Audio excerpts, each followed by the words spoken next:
히브리서는 저작 연도가 AD 64년 내지 68년 경으로 추정되는 신약 성서에서 다소 늦게 쓰여진 부분입니다. 히브리서의 주제는 예수님을 믿게 된 유대인들, 즉 유대교 신앙을 가지고 있던 그들이 예수님을 메시아로 믿게 된 사람들을 말합니다. 제사장을 비롯한 많은 유대인들, 그들이 예수님을 배격하고 하나님의 이름을 모독한다고 그분을 십자가에 못 박아 죽였지만 그 와중에도 예수님이 그리스도요 하나님의 아들이라고 고백하는 사람들이 생겨난 것이에요. 그래서 그들은 따로 모이기 시작했고, 우리가 잘 아는 것이 예루살렘 교회가 그 대표적인 예이죠. 그들 안에서 따로 모임을 갖고 하나님의 말씀을, 예수님이 전하신 말씀을 사도들을 통하여서 따로 나누는 이런 신앙 공동체를 형성하게 된 것입니다. 그런데 시간이 흐르면서 문제가 생깁니다. 이 유대 크리스찬들은 유대인 무리로부터도 차별받거나 핍박을 받았고, 더 나아가서 그리스도교라고 하는 당시 로마 사람들이 보기에는 자꾸 문제만 일으키는, 가는 곳마다 소동을 일으키는 그런 무리로 취급을 받아서 여기서도 저기서도 고난과 핍박이 이어지는 것이었습니다. 그러자 이 회심했던 유대인들 중에서 다시 아이고 나 돌아갈래 하는 사람들이 생겨나기 시작한 거예요. 적어도 유대교 안에 포함되어 있으면 로마인들이 유대인들에게 허락한 정도만큼의 안정감이나 자유함 정도는 누릴 수가 있었거든요.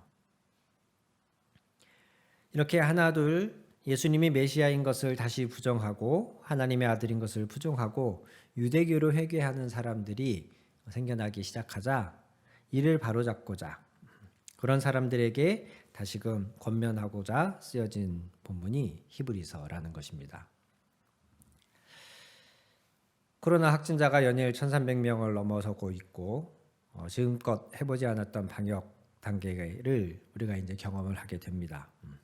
조금 경기가 살아나는가 하는 기대를 했던 소상공인이나 자영업자들이 또다시 큰 절망을 하게 되었습니다.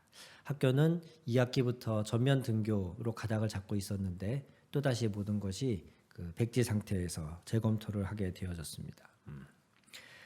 희망이 아예 없던 사람이라면 모를까, 희망을 가졌던 사람이 다시금 절망을 하면 그 절망이 훨씬 크게 느껴지는 법이죠.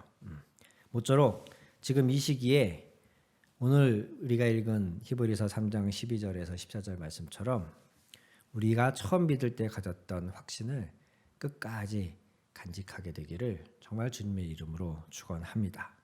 그리고 그러기 위해서 3장 13절에 오늘이라고 하는 그날, 즉 매일매일 서로 권면하여서 죄의 유혹에 빠져 완고하게 되지 않도록 하라는 이 말씀을 오늘 우리의 삶에 좀 적용하고자 합니다. 매일매일 시험에 들고 뭔가 마음에 흔들리고 복음에서 멀어지려고 하는 우리가 서로를 권면하고 붙잡아줘야 할 때가 바로 지금이라고 생각됩니다.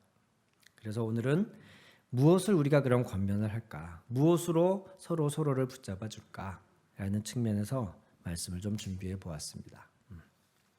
첫 번째로 우리가 서로를 권면하고 서로가 잊지 않도록 되새김질 했으면 하는 것이, 첫 번째로는 지금 이 위기가 우리의 신앙을 점검하는 기회라는 사실을 우리가 서로 권면했으면 합니다. 이게 무슨 말이냐?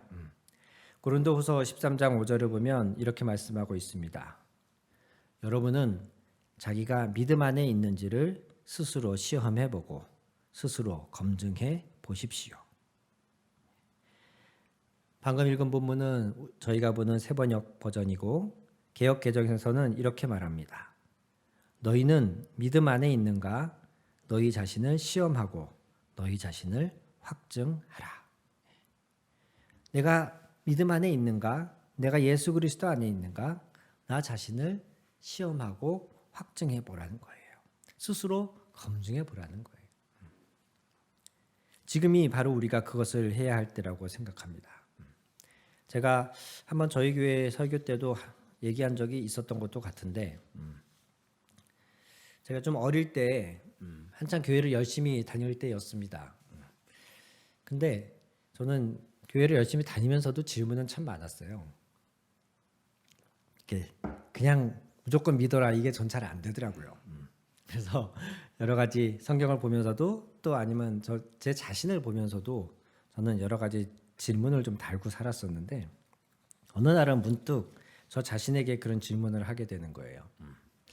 만약에 기독교라는 종교가 우리 대한민국에서 그때는 지금보다 더 그랬죠. 주류에 해당했었습니다. 고위 관료나 사회 지도층들 중에 기독교 퍼센테이지가 굉장히 높았었고, 교회가 다들 이렇게 양쪽으로도 많이 성장해서 전 인구의 4분의 1이 기독교인이다라고 하던 그런 시절이었죠. 영향력 있는 많은 사람들이 크리스찬이라고 소개되던 시절이었습니다. 연예인들도 뭐 시상식 같은 데에서 뭐 하나님께 영광을 돌립니다, 이런 표현을 해도 하던 때였습니다. 문득 제가 저 자신에게 묻게 되기를, 지금처럼 기독교가 우리 대한민국 사회에서 메이저, 주류가 아니었어도 내가 교회를 지금같이 열심히 나왔을까? 교회에 가면 뭐 여러 가지 인프라들이 많이 갖춰져 있죠.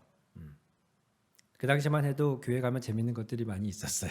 지금보다는 수련회나 문학의 밤이나 뭐 이런 교회 예배만, 지금처럼 예배만 드리고 오지 않았어요. 그때는 학생들이 토요일에 모임을 또 따로 했었고, 이부 순서들도 따로 종종 모이고, 또 학생의 임원들이 자기들끼리 뭔가를 이렇게 아기자기하게 많은 것들을 하고, 그런 재미난 것들을 많이 누리고 하던 시절에, 그런데 만약에 이 모든 것들이 없다, 이는 교회가 과거 로마 시대처럼 핍박받거나 아니면은 차별받는 그런 마이너 종교였어도 내가 기독교 신앙을 가졌을까? 사람들이 다 손가락질하거나 거기 이상한 데라고 얘기를 하는데, 그럼에도 불구하고 내가 오직 복음 때문에 교회를 열심히 다녔을까? 이런 질문을 저 스스로에게 던지게 됐는데 자신 있게 대답을 못 하겠더라고요. 그때만 해도 그랬어요.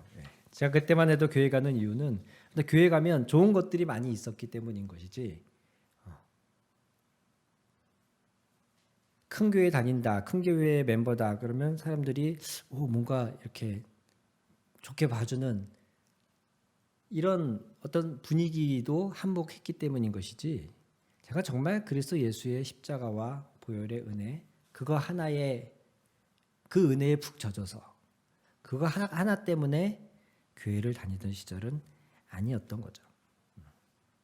교회가 만약에 돈이 없다면, 교회가 이렇게 사회에 어떤 영향력 있는 집단이 아니라면 그래도 내가 교회를 다녔을까?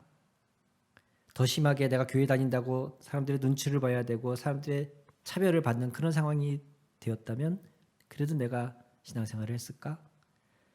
그 시절에 저는 자신 있게 대답을 할 수가 없었어요. 여호수아는 24장 15절에 이렇게 말합니다. 가나안 땅을 정복을 모든 과정을 다 끝낸 뒤에 은퇴하는 자리에서 이렇게 말합니다. 여러분 백성들, 오늘날 선택하십시오. 여러분의 조상들이 강 저쪽 메소포타미아에서 섬기던 신들이든지 아니면 당신들이 살고 있는 이 땅 아모리 사람들의 신들이든지 당신들이 어떤 신들을 섬길 것인지를 오늘 선택하십시오.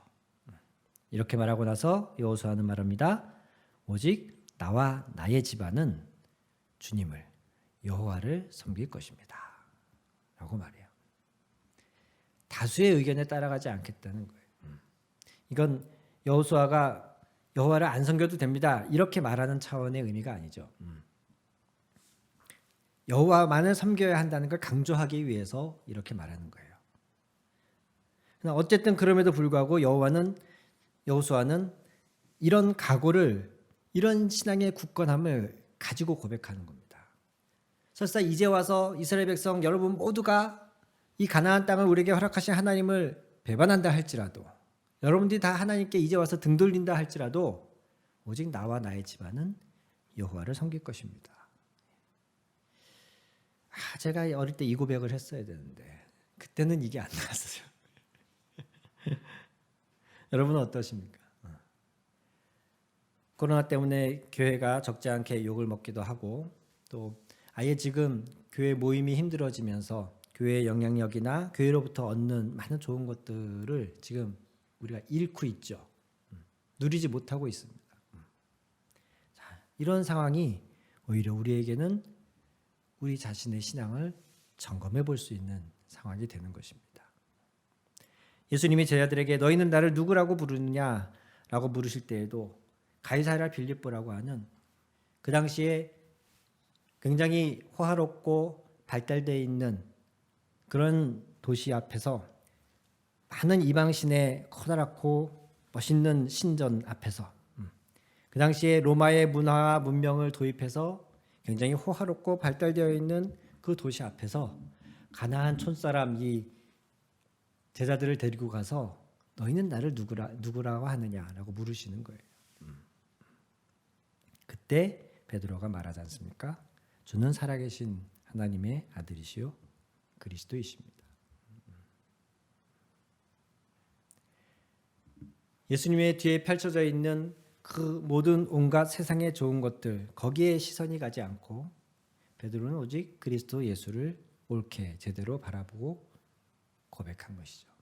오늘 저와 여러분이 이 코로나 위기를 통해서 이러한 우리의 신앙의 본류를 회복하게 되기를 주님의 이름으로 축원합니다.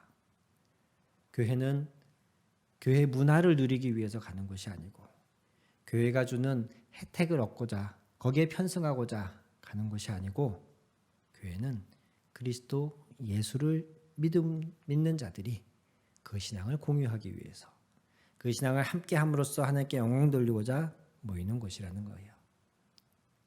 세상이 어떻게 변해도, 코로나 때문에 세상이 어떻게 달라져도 오직 나와 나의 집안은 여호와를, 주님을 섬길 것이다 라는 신앙 고백을 회복하는 그런 계기로 이번 위기를 삼게 되기를 주님의 이름으로 축원합니다.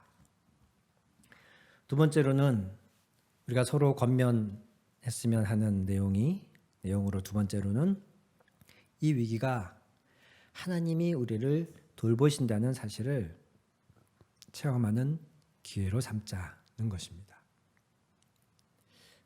최근 저희 마을에, 우리 동네에 계신 한 분 중에 그런 얘기를 하는 걸 들었습니다. 내년 대선 때 누가 돼도 좋으니까 경제만 살려준다면 내가 찍어주겠다. 야당, 여당, 남자, 여자 뭐 이런 거 다 소용없고 경제만 살려준다면 내가 찍어주겠다. 뭐 그 사람이 지금 무슨 허물이 있든지, 집안에 뭐 누가 무슨 잘못을 했든지, 요즘 털어서 먼지 안 나는 사람이 어디 있냐? 다 필요 없고 경제만 살려주면 나는 찍어주겠다. 누가 그런 말씀을 하시더라고요. 사실 한때 세계는 이념으로, 이데올로기로 나뉜 적도 있습니다. 그러나 시간이 흐르면서 모든 것이 결국 하나로 귀결되고 있어요. 돈, 경제, 민주주의, 사회주의, 지금 그런 게 그렇게 중요하지 않아요. 그건 자본주의, 공산주의, 그 모두가 다 제일 중요한 건 나라의 경제가 계속 성장하는 것. 국민들을 잘 먹고 잘 살게 해주는 건 오직 그거 하나에 모든 관심사들이 모여지고 있어요. 지금 당장 우리 코로나가 우리를 힘들게 하는 것도 직접적으로 그 병에 걸려서 우리의 건강이 악화되는 것, 그것도 두렵지만 오히려 그것보다 더 많은 사람들을 체감적으로 힘들게 하는 건 경제활동이 올스톱이 되면서 다들 한치 앞을 내다볼 수 없는 경제 상황이 되고 있다는 거. 이게 우리를 더 불안하게 하고 있지 않습니까? 병은 내가 조심하고 어떻게 하면 안 걸릴 수 있을 것 같은데 문제는 당장 장사가 안 되고 일거리가 들어오지를 않고 해고가 되고 월급을 받을 수가 없는 이런 상황이 되면서 사람들이 돈 때문에 경제적인 부분 때문에 더 많은 걱정들을 하고 있습니다. 크리스찬이라고 해서 예외일 수가 없죠. 자, 그러면 이 상황에서 우리 크리스찬들이 다른 세상 사람들과 똑같이 이 상황 때문에 근심하고 걱정하고 염려하고 불안에 떨고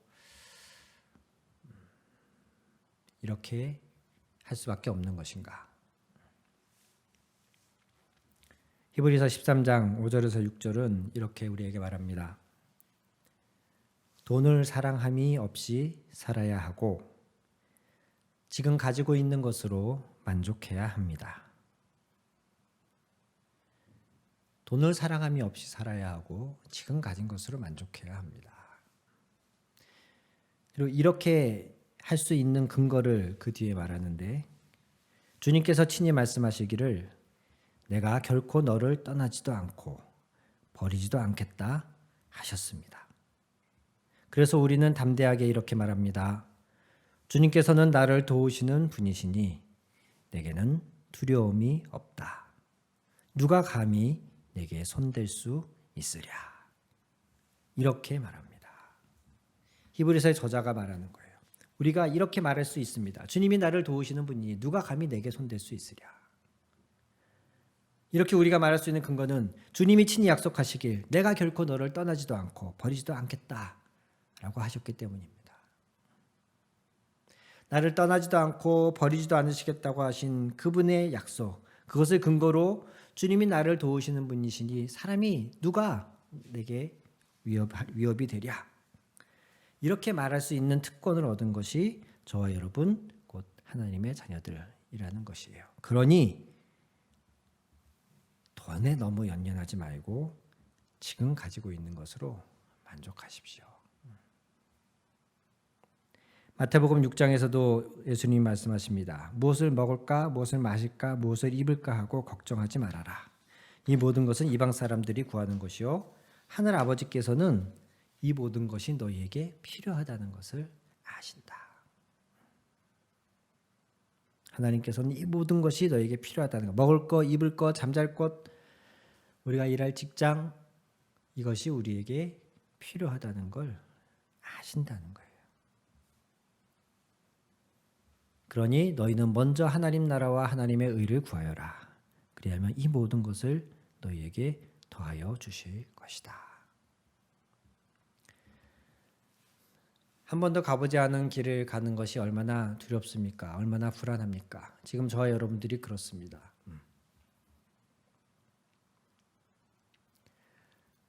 이쯤에서 어려운 상황을 극복해낸 하나님의 놀라운 축복으로 사업이 다시 일어나고 건강이 다시 회복되고 많은 재산을 쌓아서 또 그것을 하나님께 영광 돌리고 있는 이런 여러 가지 간증을 한두 가지쯤 예화로 들 수도 있겠지만 문제는 그 예화의 어떤 사람의 특별한 간증 안에서 역사하신 하나님의 그 방법이 꼭 내게도 역사하진 않는다는 거예요.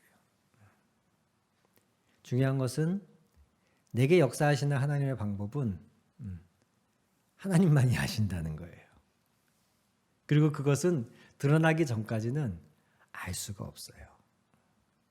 지금 우리에게는 어떤 사람의 간증을 통해서 역사한 하나님의 그 방법을 따라하는 것이 필요한 게 아니라 하나님이 나를 버리지도 않고 떠나지도 않으신 분이라는 그 약속을 붙잡고 내게 필요한 것이 무엇이든 이미 하나님이 그것을 아시기에 나는 그저 먼저 하나님 나라와 의를 구하는 태도로 매사에 성실하게 임하면 된다. 그러면 그 모든 것을 나에게 더하여 주실 것이다. 내게 필요하다고 생각되는 모든 것을 하나님이 내게 붙여주시고 부어주실 것이다. 라는 이 믿음, 우리에게는 이 믿음이 필요합니다. 그리고 이 믿음이 있을 때에 우리는 이 위기 속에서 오히려 하나님이 진정 나를 채우고 돌보시는 분이라는 사실을 경험할 수 있게 되는 거예요. 모든 경제적인 상황이 무난하고 내가 다니는 회사가 뭐 별 걱정 없이 돌아가고 있고 거기서 내게 주어진 일을 내가 열심히 해서 한 달에 한 번씩 꼬박꼬박 월급이 나오고 야근하면 야근 수당이 나왔어요. 그런 삶을 우리가 몇 년째 살고 있다고 생각합시다. 그런 상황 속에서 하나님이 나를 먹이고 입히신다는 것이 실감이 나십니까? 우리 가족이 먹고 사는 이 재정의 원천이 하나님이시라고 믿어지십니까? 아니면 그 회사 사장님이라고 생각이 되십니까? 지금이야말로 나를 먹이고 입히고 돌보시는 분이 하나님이심을 경험할 좋은 기회입니다. 믿음을 가지십시오. 물론 그 과정은 어려울 수도 있습니다. 일시적으로는 우리가 가진 모든 것을 잃는 것처럼 잃게 될 수도 있습니다. 그러나 그때라도 이 믿음을 놓지 마십시오. 먹고 마시고 입는 것을 걱정하라고 하나님이 나를 자녀 삼으신 게 아닙니다.